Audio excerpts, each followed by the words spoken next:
Maayong gabi sa tanan. Welcome usab sa atong New Covenant in Christ Saturday evening service. Before ta mag-adto sa atong word, because the Lord has a very important word for us tonight, let us go sa atong church decoration usa. Ready? Today, I receive all that Christ died to give me, His abundant life, limitless grace, boundless mercies, divine restoration of youth, and overflowing provisions. Today, I take hold of all God's blessings, healings, and miracles. I shall be transformed from glory to ever-increasing glory and victory to overwhelming victory. I will enter the promised land of the believer's rest, seeing His mighty restoration in each and every area of my life. I proclaim that I am God's beloved, His highly favored child, His powerful servant, and His overcoming champion. And because I am blessed to overflowing, I will be a blessing to all. In Jesus' name, Amen. So, dili ta magdugay so that we can keep our message short for our viewers and para sa atong mga members. Ang title nato karong gabi na, ang message ni Lord para sa ato is entitled The Only Obligation and the Power of Rest. So tanawon natong Romans 13 verse 8 sa Amplified Classic, mo ni siya ang atong opening verse karon. Nakabutang diri, keep out of debt and owe no man anything except to love one another. For he who loves his neighbor, who practices loving others, has fulfilled the law relating to one's fellow men and meeting all of its requirements. So, nakita ninyo na, akong i-highlight sa yellow. Nakapatang diha, keep out of debt and owe no man anything. Except, ang katulang yung obligasyon nato, which is to love one another.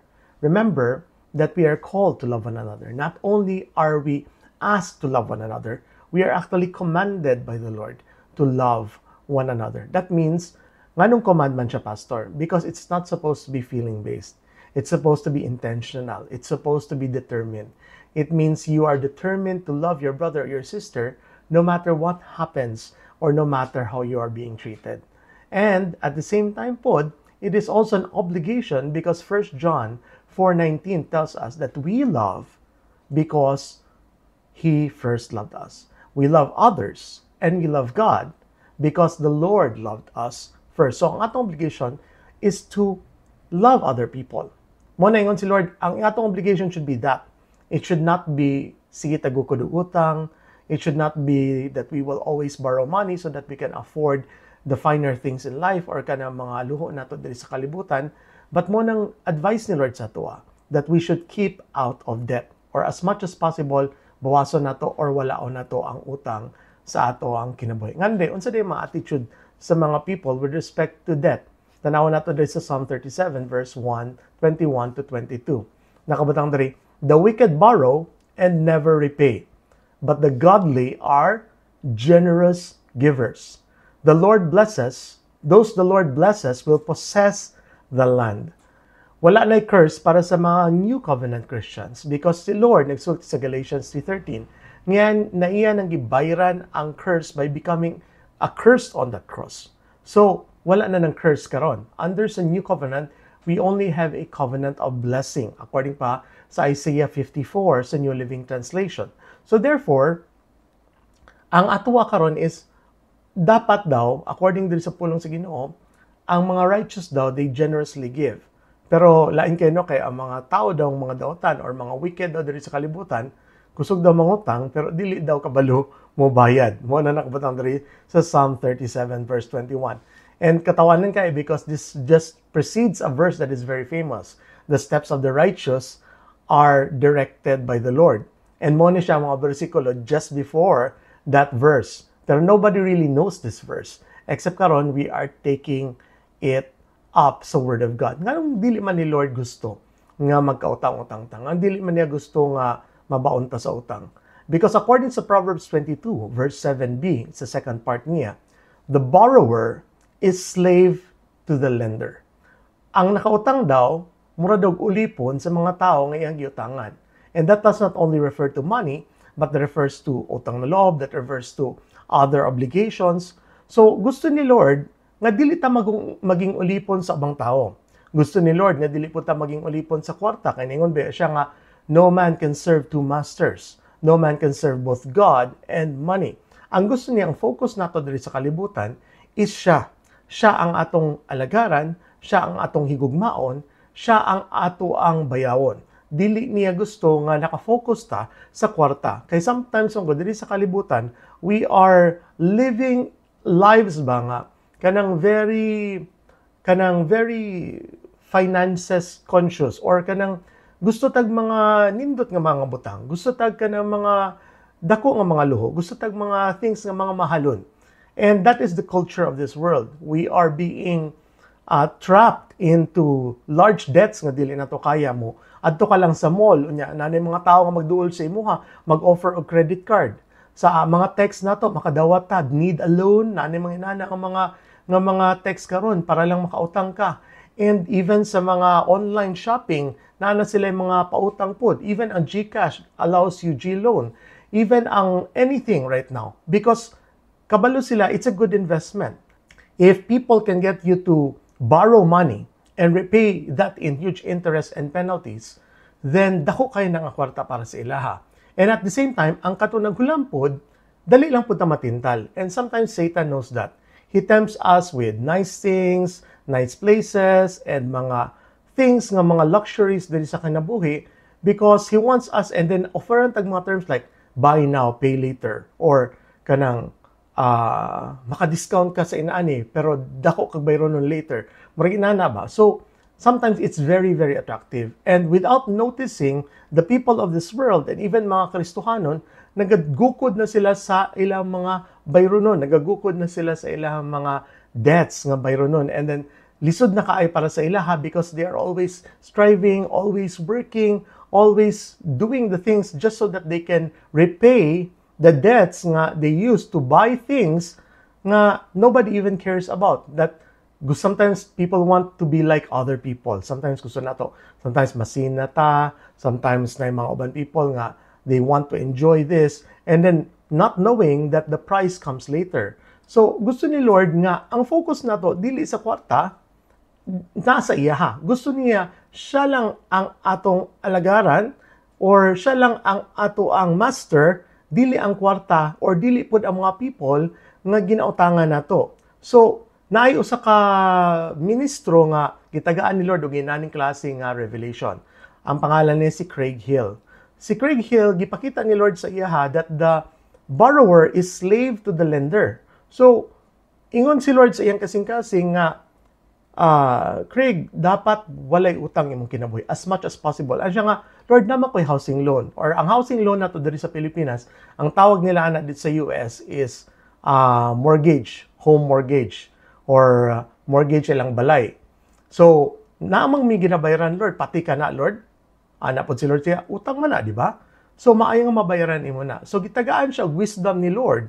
Unsaon nga mabayaran dayon iyang housing loan quickly, within 2.5 years lang. That's very short na considering unsa kamahal ang mga balay karon. Tapos, within 2.5 years, he became debt-free. And the Lord gave him wisdom how to do that. And the Lord also gave him wisdom how to prosper by using God-given principles nga nakabutang sa pulong sa Ginoo that right now, nag-receive si Craig Hill income that is worth 6 figures all the time. Pero while he is a minister daw, his income has nothing to do with his ministry. So, ang iyang income is purely from business, purely from investment, and purely gikan sa iyahang trabaho.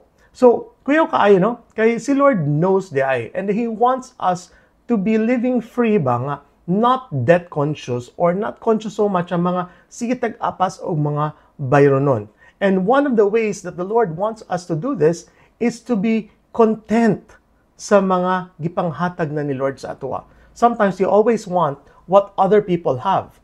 But the Lord wants us to be content with what we have. In fact, si Paul wrote it in the Word of God, that the secret to overcoming all things, in the Passion Translation, is that he has learned the secret to be content or satisfied in all things. And nakabutang pa diri sa Hebrews chapter 13, verse 5, ingon pa diri ang writer sa Hebrews, keep your lives free from the love of money and be content with what you have.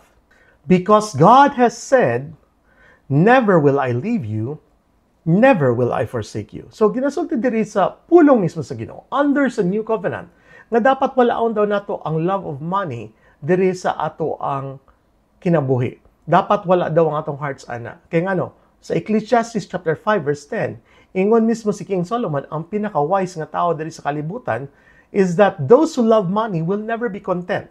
Even if the Lord prospers you, or even if mo asenso ka, bisan unsa kadako imong income, you will always want more. So, nakabutang diya sa pulong sa Ginoo, be content with what you have. So sometimes the Lord has already blessed us with enough. Sometimes we just need to be content so that we can be free from the love of money. Sometimes, magod, we want what other people have.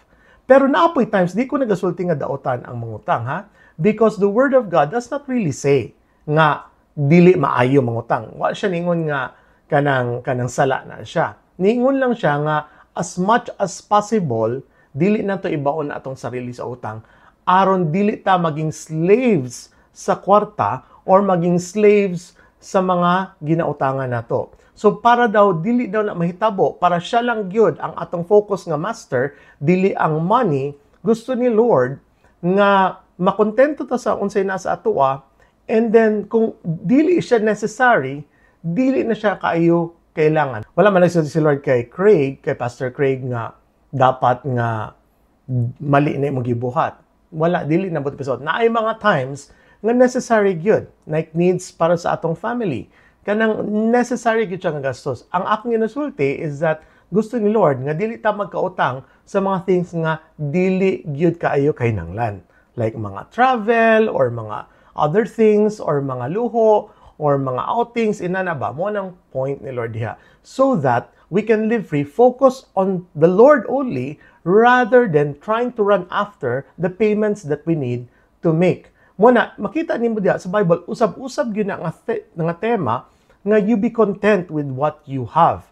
In fact, mo gani na ang sikreto to have more. According to Proverbs 30 verse 7 to 9, according kay King Solomon, nagsulti si King Solomon ani kay Lord. Paminawan ninyo, this is very interesting. Ano siya, "Oh God, I beg 2 favors from you. Let me have them before I die." Verse 8. "First, help me never to tell a lie. Second, give me neither poverty nor riches." Amazing kayo. Ingon si Solomon, ayaw ko kay padatua, Lord, ayaw po ko ipapobre. Ngano daw? Nasa next padayon ta sa atong verse. "Give me just enough to satisfy my needs." So ang gusto ni King Solomon diri is sakto ra gyud sa iyang kinahanglan. Verse 9. "For if I grow rich, I may deny you and say, 'Who is the Lord?' And if I am too poor, I may steal and thus insult God's holy name." So ingon si King Solomon diri nga kung pobre ra siya, then naay mga temptations diri sa kalibutan nga basig dili niya madilian, and somehow sa laing translation, "I might dishonor your name, O Lord." Pero kung sobra po daw siya kadato, hadlok po siya nga makalimtan po niya ang Ginoo.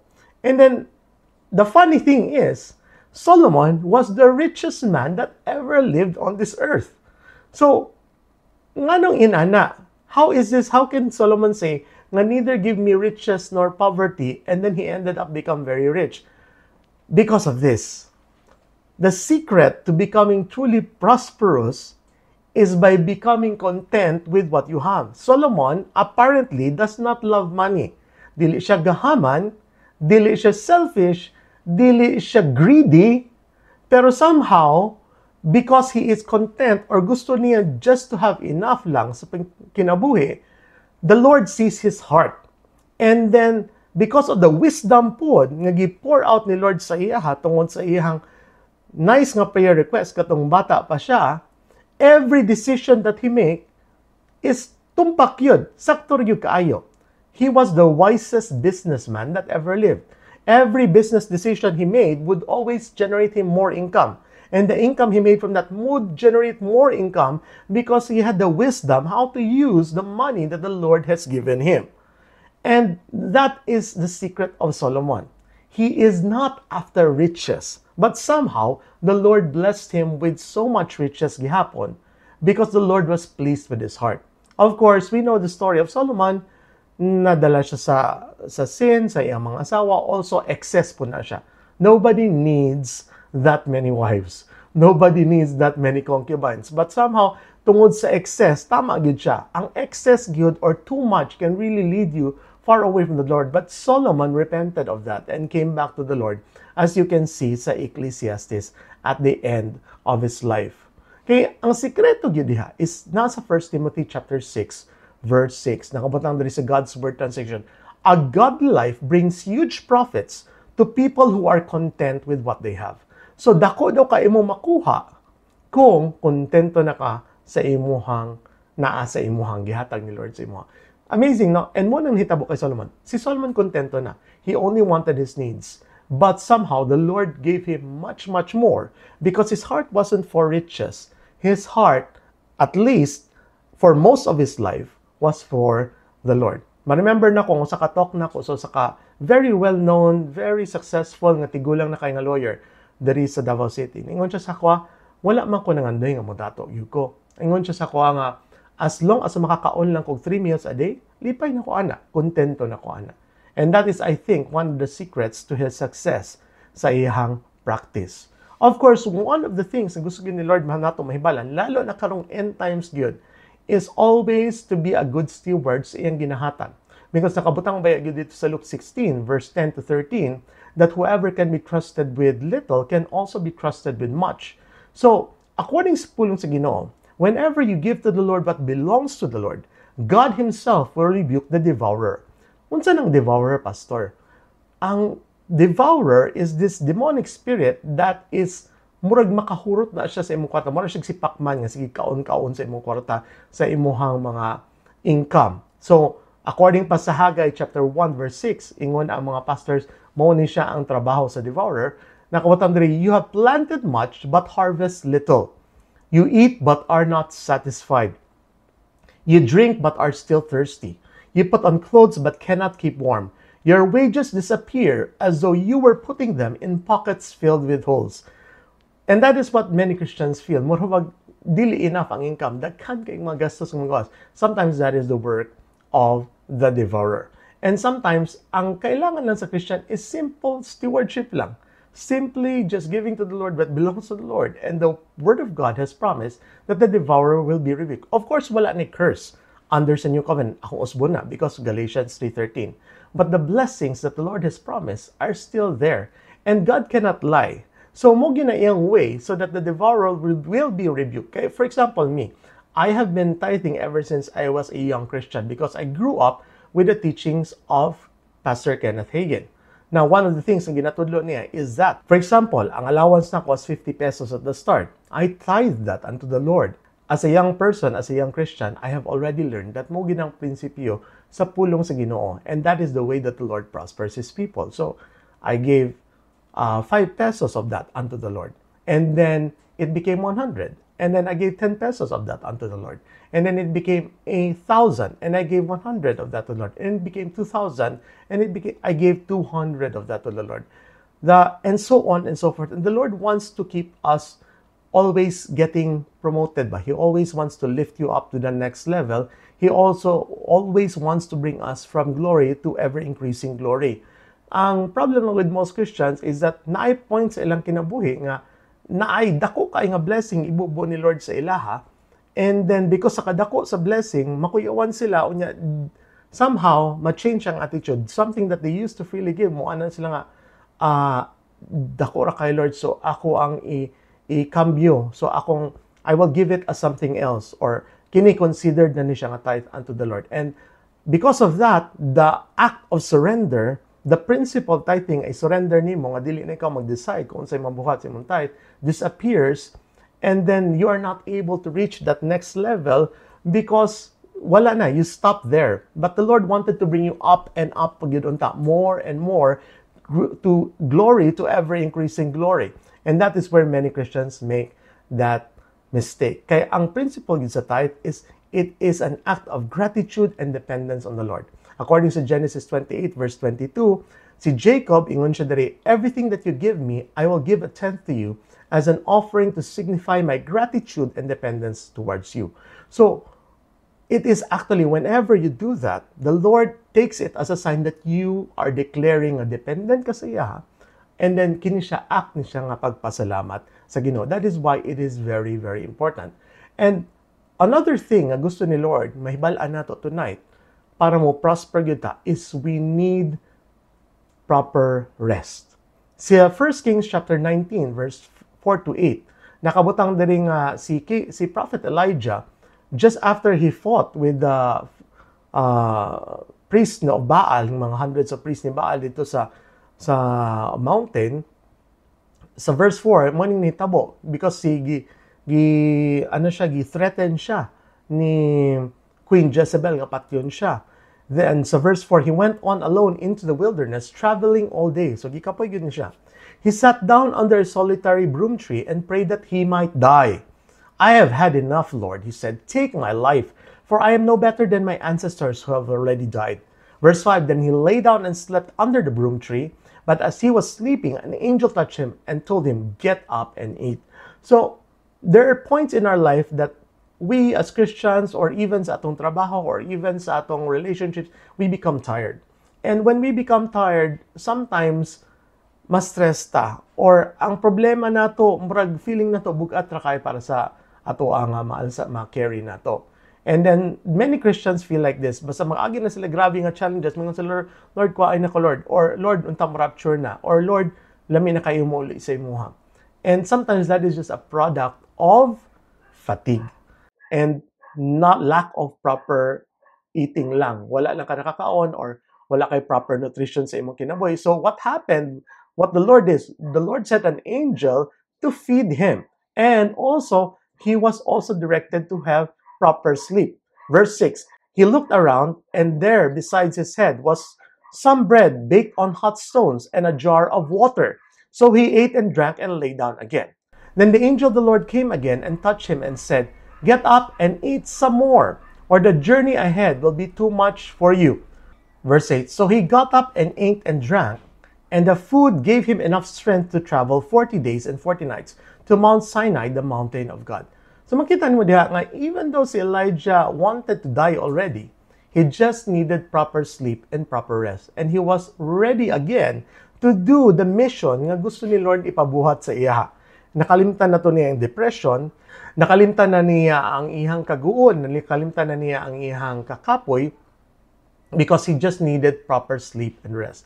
And that is what many Christians need most of the time. If you are so overwhelmed by work or by stress or by deadlines or sa imong schooling or sa imong trabaho or sa ministry, all you just need is just take a rest. And then sometimes you will find nga ang depression di mo or ang imuhang kanang distress or kanang fact nga di nakaganahan just comes from lack of proper sleep and lack of proper food lang di ay. Remember nga ang pinaka-best blessing na dawat ni Abraham o ni Adam while tulog sila. Remember, si Abraham, who is considered by the new covenant, the father of us all, because he is the father of faith, siya ang pinakauno nga nagtuog yun sa Ginoo by just trusting in what he said. According pa sa pulong sa Ginoo, the Lord promised Abraham a lot of things. And then ingon si Abraham sa iya, how will I know, Lord, that you will do all these things? Ingon ni Lord siya, let's cut a covenant. I want you to get these animals, I want you to cut them up and everything. Pero, before ni Abraham ma-complete ang rituales para sa covenant, gipatulog siya ni Lord. And then si Lord mismo ang naglakaw in between the animals, signifying nga siya ang masacrifice or siya ang mag-suffer kung dili ma-fulfill ang covenant ni Abraham. And that is why Abraham was so blessed because God cut a covenant with the Son. He cut a covenant with himself. Because Abraham, like us, was under grace. And he received the Abrahamic covenant of blessing, a puno kay blessing, because of he was allowed by the Lord to go to sleep first. And then when he was asleep, God gave him that incredible blessing. Si Adam po received his best blessing when he was asleep. Gipatulog siya ni Lord into a deep sleep. Gikuha ni Lord ang usa ka rib sa iyang body and created the best partner para kay Adam, someone whom Adam could not live without. That he even ate from the tree of knowledge of good and evil, knowing and not being deceived by the enemy, according pa dito sa 1 Corinthians. So, makita ni mo ana nga ang pinaka-best blessing ni Lord is ginahatag niya sa mga people nga kabalupod mag-rest sa iya. Wala nakabutang sa Psalm 127 verse 2. Ingon diri, it's useless for you to work from early morning until late at night just to get food to eat. God provides for those He loves even while they sleep. Grabe no? Nindot kayo. Because we have a God who neither sleeps nor slumbers, we can rest knowing that even when we are sleeping, God is constantly working together all things for our good. I have known a recent study nga nakabutang dito nga we spend 1/3 of our entire lives sleeping. 1/3 sa atong kinabuhi or 33% sa atong kinabuhi, sa atong tibuok lifespan, natulog taon nyo at wala tayong malay. Nganong inana na, Pastor? Tuyo na sa Ginoo. First of all, sleep is very necessary for good health. Studies show that a person can survive without food for 7 days. Pero nobody can survive without sleep for 7 days. Mabuang ka. Sleep is necessary for physical health, mental health, and emotional health. In fact, kung dili ka matulog properly and on time, sometimes mag-suffer ang immune system. Your immune system will go low. I know a doctor sa US, he became diabetic because dili siya nag-sleep properly. Daghan pa kong mga examples na ibalaan that people get sick and body organs shut down because they lack proper rest. The Lord created us to rest because He wants us to know, magod, nga we cannot do everything by ourselves. We have to rely on Him who never sleeps nor rests. He is always, according to the Word of God, always working together everything for our good. Ingon pa si Jesus, I work and my Father is also constantly working. So, He's the only one who can do that. So that we will also be dependent upon Him. So that we know that we cannot do everything by ourselves. That is why God created the Sabbath so that people will rest at least one day a week. God created the Jubilee so that people can rest from all of their utang. Sa every 50 years sa Israel, all slaves are set free and everybody is freed from all utang. Zero balance.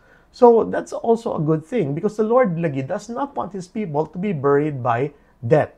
And at the same time po, gusto po niya nga His people will also achieve this kind of rest ba nga na free ta from all obligations. Amazing kay si Lord. He does not really want His people to be underneath debt to the point na He made a rule like that para nobody in Israel will be overcome by too much utang by making all of their utang zero every 50 years.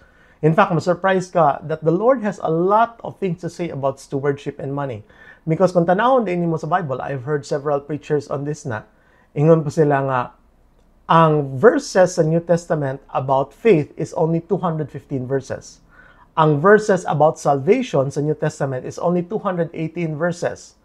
Pero ang verses about money or properties sa New Testament is 2,084 verses tanan-tanan. Grabe kayo, no? Why is that? Nganong dako ang emphasis diya, Pastor? Does God need our money? Of course, God does not need your money. Pero ingon magod si Lord nga, where your treasure is, there your heart will be also. Ang gusto ni Lord, ang atong kasing-kasing. Gusto niya ang ato ang loyalty, ang atong love, ang ato ang allegiance sa iya. Ha? Dili kay na-distracta sa mga butang diri sa kalibutan. But that doesn't mean nga sige na lang tagtulog all day because the Lord does not also want laziness. In fact, ingon si Paul nga those who do not work should not eat.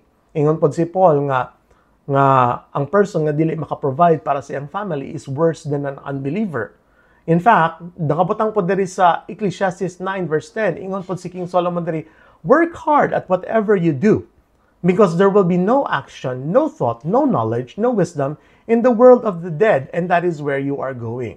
So according pa kay King Solomon diri, kung naa kay, sa laing translation, kung naa kay angay nga buhaton, you should work hard at it. And then, because there will be no thought, no knowledge, or wisdom in the next, sa pagkamatay daw nimo. So, buti pa sa butan na, kining thought, knowledge, of wisdom, kailangan nato ni kauban sa atong trabaho, aron mo succeed ta diri sa kalibutan. Because mo na siya ang hidden gem niya sa Ecclesiastes 9 verse 10. So, kining wisdom, og knowledge, og thought, kailangan nato na sa atong trabaho. And we should work hard at everything ang ginapabuhat ni Lord sa ato. We are not all called to be pastors. Some of us are called to be workers, some of us called to be nurses, some of us are called to be dentists, some of us are called to be anything. But regardless kung unsay calling nato sa kinabuhi, the Lord wants us to have a focus on His kingdom. I just met a judge nga she's a Christian, and ma-amaze ko sa iya because the Lord has blessed her so. But she has never forgotten her purpose. Ang purpose niya is to bring people unto the Lord. And that is what the Lord wants from us. We may be working, and we may be finding income on this world, but we must never forget our purpose is para gid sa kingdom o sa kahimayaan o sa pa-increase sa kingdom sa Ginoo. And that is what something we need to remember, and that includes every area of our life, including our finances. But the problem lagi with so many unbelievers in this world, according pa ni Jesus sa Matthew 6, don't be like the unbelievers who are always running after things, after money, after clothing, after shelter. According pa sa greatest psalm that ever was written, sa Psalm 23, mo ni nakabutang sa verse 2, He lets me lie down in green pastures. He leads me beside quiet waters. Sa verse 6, only goodness and faithful love will follow me or pursue me all the days of my life, and I will dwell in the house of the Lord as long as I live. Bantogra nga nakabutang diri nga He makes us lie down. Sa King James Version, He makes us lie down. Diri lets me lang man. Pero sa King James, He makes me lie down. Ngano kailangan man ta mag-lie down? Aron makagukod ang blessing sa ato. Kay ginagukod dito sa mga blessings sa Ginoo. Only nakabutang diri sa verse 6 sa Christian Standard Bible and some other versions as well. Only goodness and faithful love will pursue me all the days of our lives. Mo nang gusto ni Lord sa ato. Because some people are so focused on running after money, running after pambayad sa utang, running after mga luho or mga gusto nila sa kinabuhi or their ambitions, dili makagukod sa ilang blessings. Okay? Because they are running away and the blessings are pursuing them. But ang gusto din ni Lord is we need to lie down. That's why sa King James ang batang, He makes me lie down. Aron ang blessings nga nagagukod sa ato makaapa sa ato. Nindot pag iniana, ingon pag diri sa verse 6, only goodness and faithful love will pursue me all the days of my life. Isn't that nice? Promise ni Lord sa ato, if we lie down and learn to rest in Him, dili tagok doon sa kaaway, dili tagok doon sa kalamidad or aksidente, dili tagok doon sa mga evil things, and dili pagyud tagok doon sa mga people nga gipangutangan nato. Ang only thing nga magukod sa ato is goodness and faithful love ni Lord para sa ato. And then, because to be able to reach that, to be able to receive that, we need to lie down in His green pastures, where the abundance of the Lord is always there for His sheep, because He is our shepherd. So with that, let's end our Saturday evening service. I hope that the Lord has spoken to you. I hope that the Lord has spoken to your situation somehow and has given you wisdom for what you need to prosper in these last days. So with that, adto na to sa ato ang communion. Let us lift up the bread. On the night you are betrayed, Lord Jesus, You lifted the bread, You gave thanks and said, This is my body, which is broken for you. Do this in remembrance of me. Lord, salamat kay Lord. Your precious body was broken on that cross. It was pierced, it was wounded, it was striped, it was lashed, Lord. All for Your promise, Lord, that by Your wounds, we have been healed. Salamat kay Lord as we partake of Your body tonight. We receive healing for every cell and every organ of our body, Lord. Salamat, Lord, nga kung unsa ka karon, mausab kami. You are seated at the right hand of the Father, enjoying His full favor and blessings. You have no illness, no disease, no hypertension, no diabetes, no thyroid problems, no kidney problems. Wala kay ubo, wala kay sipon, wala kay flu, Lord.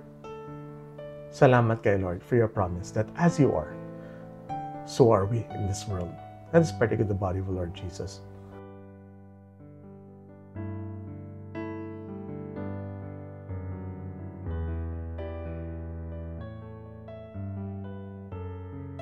Let us lift up the cup. On the same night, Lord Jesus, You lifted the cup, You gave thanks and said, This is my blood, the blood of the new covenant. Ingon ka, Lord, sa Matthew 26:28, it's shed for the forgiveness of sins. Do this in remembrance of me. Salamat kay Lord.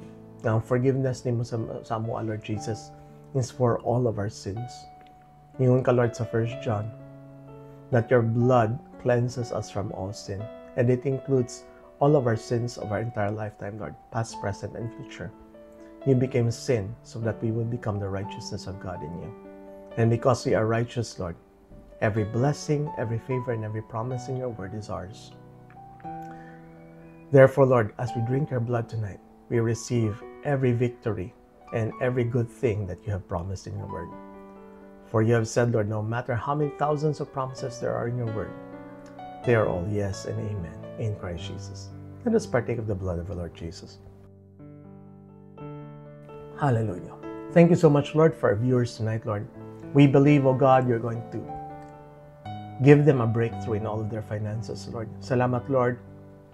As we follow the principles of your word, Lord, you will prosper every work, every business, Lord, every studies nila, Lord, every exam, Lord God, na ginatake nila, Lord, every endeavor, Lord, they will truly succeed, Lord, because you are a God who is always watching over us, always blessing us, and always loves to give good things to your children, Lord. Salamat kay Lord sa pag-bless sa tanan ng mga viewers, tanan ng mga members. Salamat, Lord, madawat na mo, Lord, ang divine destiny, Lord, nang i-promise ni mo sa amo, Lord. Even this year, Lord, masugod na magdawat, Lord, ang ubang parte sa amo ang divine destiny sa imo, Lord. Because we believe, Lord, throughout our entire life, you will continue to fulfill the destiny that you have planned for each and every one of us. Lord, thank you, Lord, for blessing every member, including every leader and every pastor, Lord, especially sila Pastor Arman, sila Sister Gina, ilang family, Lord God, pati, Lord, ang Batinaw Church, O God. Salamat, Lord, sa pag-build o pag-finish, Lord, sa ilang building project dito, Lord. Salamat po kay Lord sa pag-bless, Lord, kay Pastor Dexter and kay Sister Mimay, Lord, especially sa ilang umabot nga delivery sa ilang baby, Lord. Let everything go perfectly well and perfectly fine, Lord. Salamat kay Lord. Salamat, Lord, sa pag-bless sa Pilipinas o sa Davao City, Lord, sa paghatag, Lord God, o proper worker, Lord, para sa mga Presidente, Vice President, and Mayor. Aron, Lord, they will hear your word and they will receive you as Lord and Savior sa ilang kinabuhi. And so that, Lord, you can also pour out wisdom, Lord, how to run our country and our nation and our city, O God, into your divine prosperity that you want, Lord God, for each and every one of us, Lord. Salamat po, Lord, sa pagprotekta sa Pilipinas, Lord, from every danger, every disaster, Lord, and even, Lord God, even sa mga ginabuhat sa China, sa West Philippine Sea. Salamat, Lord, ikaw ang among defender, Lord. Salamat po kay Lord sa pagtabang sa Israel, sa ilang giyera, Lord, against Hamas, Lord. Salamat, Lord, that they will not be stopped by the UN resolution, O God, but rather, Lord, you will continue to give them victory, give them strength, Lord, salvation and protection, Lord, to your people there, Lord. And salamat po kay Lord for blessing everyone, Lord God, who is viewing tonight. Now the Lord bless you and keep you. The Lord make his face to shine upon you and be gracious unto you. The Lord lift the light of his countenance upon you and grant you his perfect shalom, both now and forever. In Jesus' name, and the people of God say, Amen. Thank you for joining us tonight. Join us tomorrow as well sa atong church service at 9:30 in the morning with a short devotional to So Good at around 9 a.m. See you tomorrow. Shalom. Good night.